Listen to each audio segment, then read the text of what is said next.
এক সকালে জাবেদ বাবার হাত ধরে রংধনু মাঠে এলো। মাঠ জুড়ে ছিল হালকা কুয়াশা আর প্রথম সূর্যের নরম আলো। সাথে ছিল তাদের সাদা গাভী, যার নাম ছিল চিকনি, যার গলায় লাল ফিতা দুলছিল। তিনটি দুষ্টু ছাগল, বাদামি পুটি, সাদা কালো দুটি আর হালকা ধূসর মুটি, জাবেদের সামনে লাফাতে লাফাতে চলছিল। পাখিরা আকাশে চক্কর দিচ্ছিল, রঙিন শালিক আর নীল দোয়েল। হঠাৎ পুটি ছাগলটা ঝোপের আড়ালে লুকানো একটি ছোট্ট খরগোশ দেখে দৌড়ে এলো। জাবেদ হেসে ছাগলগুলোকে থামানোর চেষ্টা করলো। জাবেদ মৃদু হেসে বললেন, সব প্রাণী আমাদের সাথী। তার এ কথা শুনে তার বন্ধুও অনেক খুশি হলো।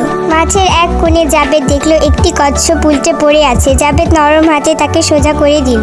কচ্ছপটা ধীরে ধীরে হাঁটতে লাগলো আর চিকনি গাভী হু করে খুশিতে ডাক দিল। ঠিক সেই মুহূর্তে আকাশে এক বিশাল রংধনু ফুটে উঠল, যেন মাঠ তাদের ভালো কাজের জন্য আশীর্বাদ করছে। জাবেদ বাবার দিকে তাকিয়ে হাসলো আর বলল, বাবা, দয়া করলে পৃথিবী হাসে।